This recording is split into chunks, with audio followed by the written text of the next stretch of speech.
Someone disrespects you, and you feel it rise in your chest. But you stay, because you're afraid that leaving will make it worse. Is that you? Staying to avoid a bigger scene. Walking away isn't a weakness. It's control.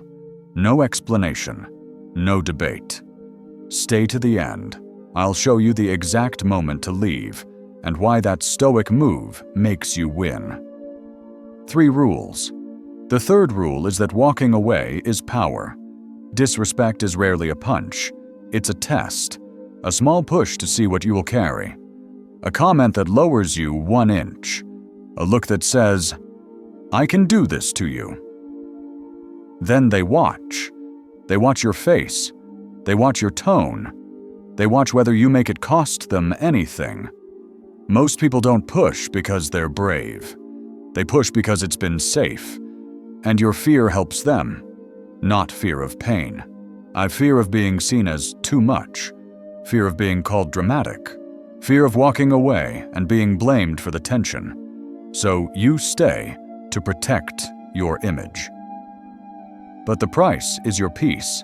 So you try to keep the air calm. You smile. You soften. You explain. And you tell yourself you're being mature. But inside, something tightens. You feel heat in your throat. You feel your thoughts speed up. You start building a speech in your head. Then later, when you're alone, the speech gets perfect. And you hate that you stayed. That is the second layer. It's not anger. It's self-betrayal. And then the third layer arrives. You start believing respect must be earned by performing under pressure. You start thinking your worth depends on timing. You start managing other people's comfort before your own. That's the quiet trade. As you trade peace for permission to belong.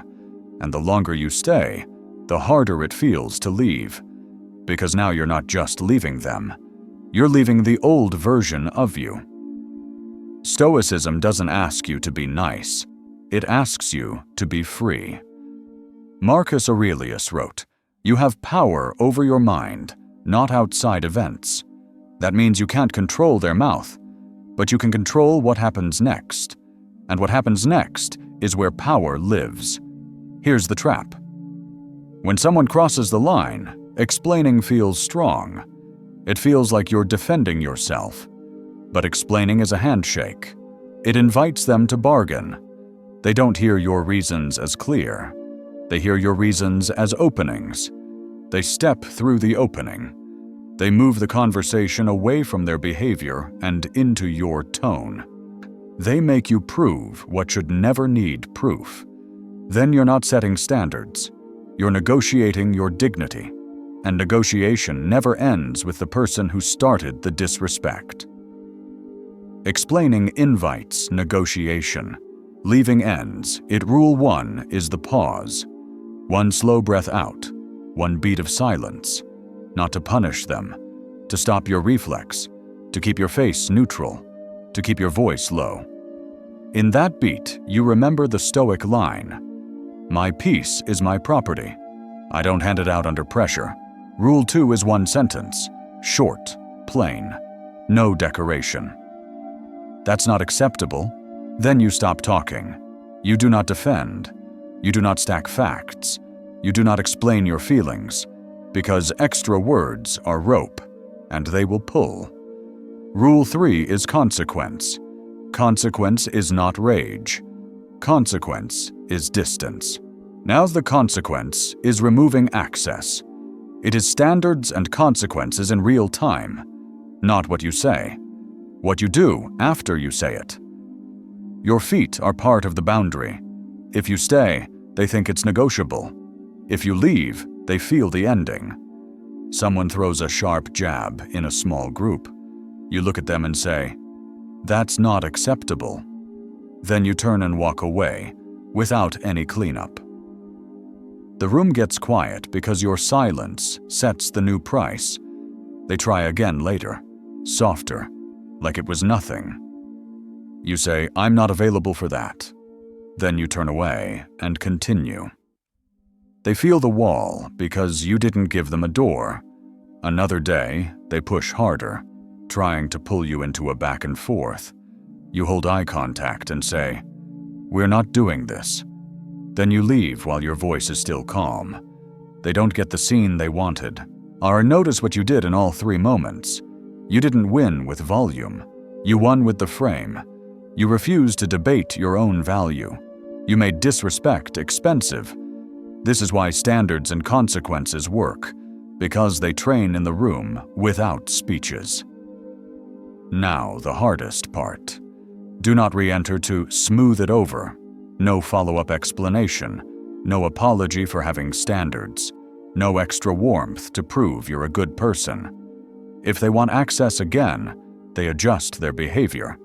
If they don't adjust, you just learned the truth. And once you learn it, act as you believe it. Here is what happens when you never walk away. They learn that your limit is a discussion.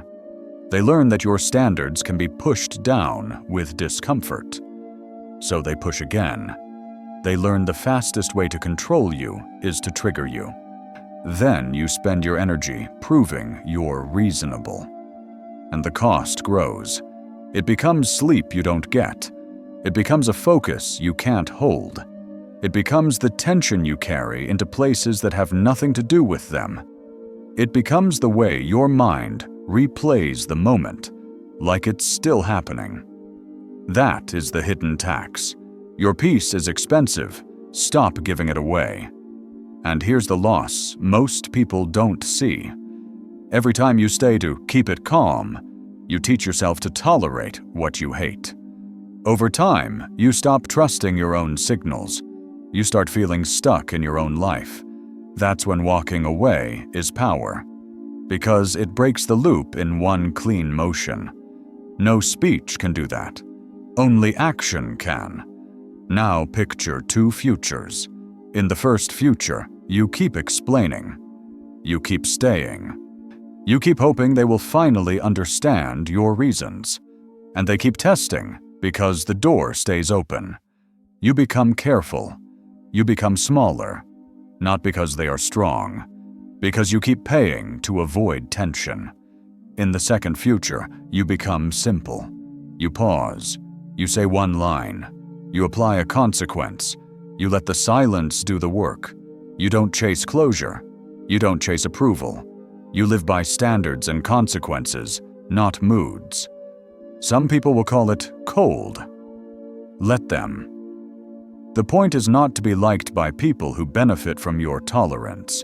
The point is to respect yourself in private. That's when walking away is power, not as drama, as a discipline. You leave while you still have control. And because you did, you keep your peace. You don't need them to agree. You don't need the room to applaud. You only need one thing: not to act the moment the line is crossed. No anger, no revenge, just a clean exit. And the next time someone tests you, you won't panic. You'll know the moment. You'll leave.